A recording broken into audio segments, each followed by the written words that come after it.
우리가 사는 도시는 언제나 사람으로 붐빕니다.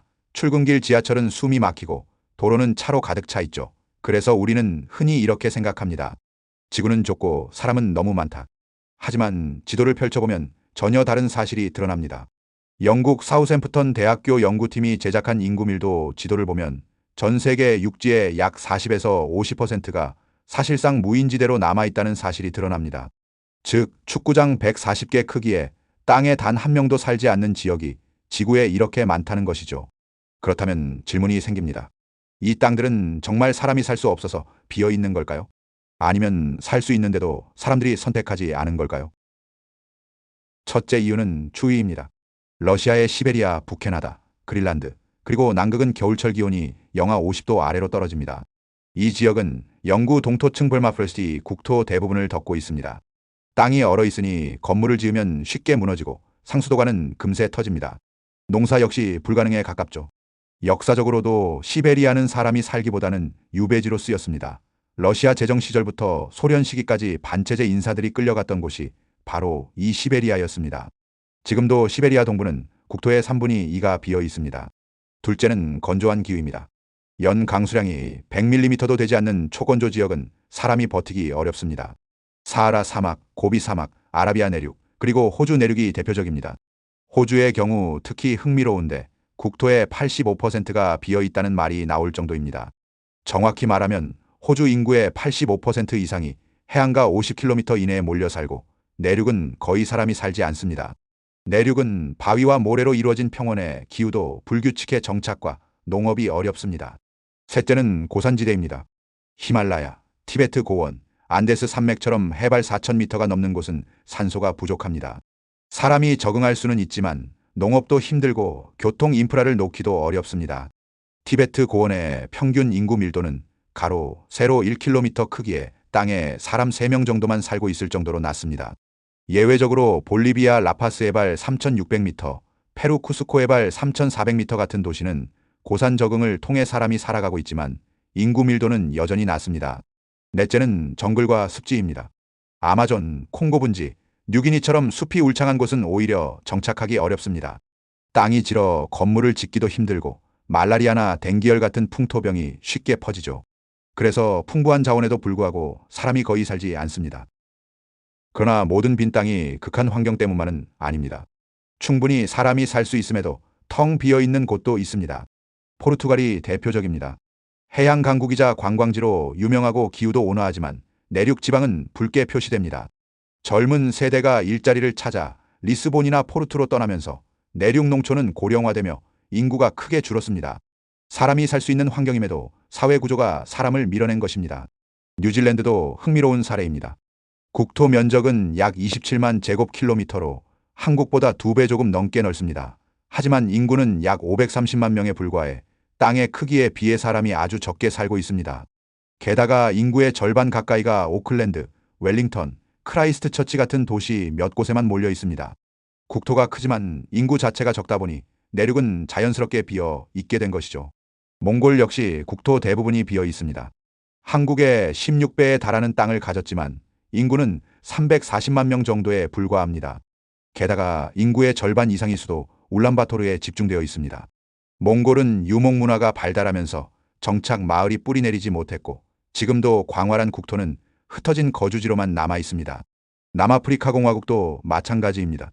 기후는 온화하고 경제도 아프리카에서 가장 발달했지만 인구는 케이프타운, 요하네스버그, 더반 같은 도시들에만 집중되어 있습니다. 아파르트헤이트 시절 도시 중심의 불균형 발전이 지금까지 이어지면서 넓은 내륙은 비어있는 상태입니다. 미국은 선진국이고 모든 곳이 개발되었다고 생각하기 쉽습니다. 하지만 인구밀도 지도를 보면 서부 내륙의 상당 부분이 붉은색입니다. 네바다, 유타, 애리조나, 몬태나 같은 주들은 땅은 매우 넓지만 평균 인구 밀도는 제곱킬로미터당 겨우 3명도 되지 않을 정도로 사람 수가 적습니다. 기후가 극단적으로 건조하고 사막과 산맥이 많으며 콜로라도강 수자원 부족 같은 문제 때문에 정착이 어렵습니다. 결국 땅은 있지만 경제적 효율이 낮아 개발되지 않은 것입니다. 멕시코도 인구 1억 2천만 명이 넘는 나라지만 북부 내륙은 인구가 희박합니다. 치와와 사막 같은 건조 기후 때문이기도 하지만 치안 불안이 가장 큰 이유입니다. 마약 카르텔의 영향력이 강한 지역은 사람들이 정착하기를 꺼립니다. 자연과 사회 문제가 동시에 인구를 몰아낸 사례입니다. 반대로 사람이 몰려 사는 곳도 있습니다. 아라비아 반도는 연 강수량이 100mm도 되지 않고 여름엔 기온이 50도를 넘습니다. 하지만 지도에서는 흰색, 즉 인구 밀도가 높은 지역으로 표시됩니다. 이유는 명확합니다. 석유 산업과 종교 때문입니다.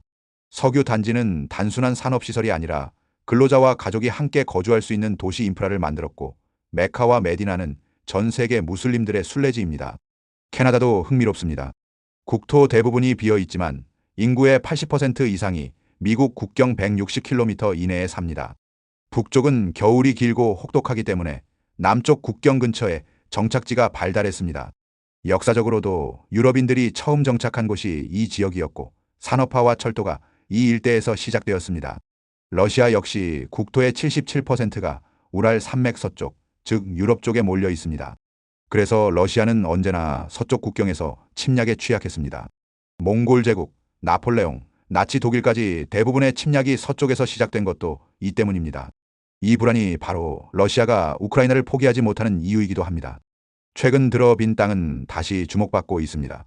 기후변화가 인류의 정착 가능 지역을 바꾸고 있기 때문입니다. 시베리아의 영구 동토층이 녹으며 메탄가스가 방출되고 땅이 꺼져 마을이 사라지는 사례도 보고됩니다. 아프리카 사헬 지대는 사하라 사막이 남쪽으로 확장되며 매년 농경지를 집어삼키고 있습니다. 중국 내몽골은 모래폭풍이 도시까지 덮치며 정착 환경을 악화시키고 있죠. 반대로 북극의 빙하가 녹으면서 새로운 항로가 열리고 자원 개발의 기회가 생겼습니다. 이처럼 기후변화는 어떤 땅은 더 살기 힘들게 만들고 또 어떤 땅은 새로운 기회의 땅으로 바꾸고 있습니다. 이 빈 땅들을 두고 각국은 새로운 실험을 하고 있습니다. 사우디아라비아는 사막 한가운데 초대형 신도시 네옴을 건설하고 있고, 아랍에미리트는 친환경 미래 도시 마스다르 시티를 세우고 있습니다. 중국은 서부 대개발 프로젝트로 내륙을 철도와 산업단지로 연결하려 하고, 캐나다와 러시아는 북극 항로 개척에 사활을 걸고 있습니다. 유엔은 2050년까지 기후 난민이 최대 10억 명에 이를 수 있다고 경고합니다.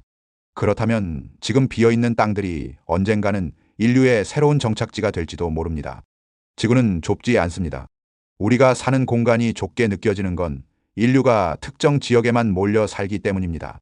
추위, 건조, 고산, 정글 같은 자연 조건이 사람을 밀어내기도 했고, 역사와 사회 구조가 사람들을 도시로 몰아넣기도 했습니다.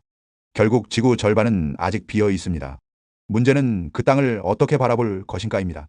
단순히 개발의 대상으로 볼 것인지, 아니면 인류가 마지막으로 남겨둔 숨 쉴 공간으로 지켜야 할 것인지, 여러분은 어떤 선택을 하시겠습니까? 지금처럼 숨 막히는 도시 속일까요? 아니면 아직 아무도 살지 않은 광활한 빈 땅일까요?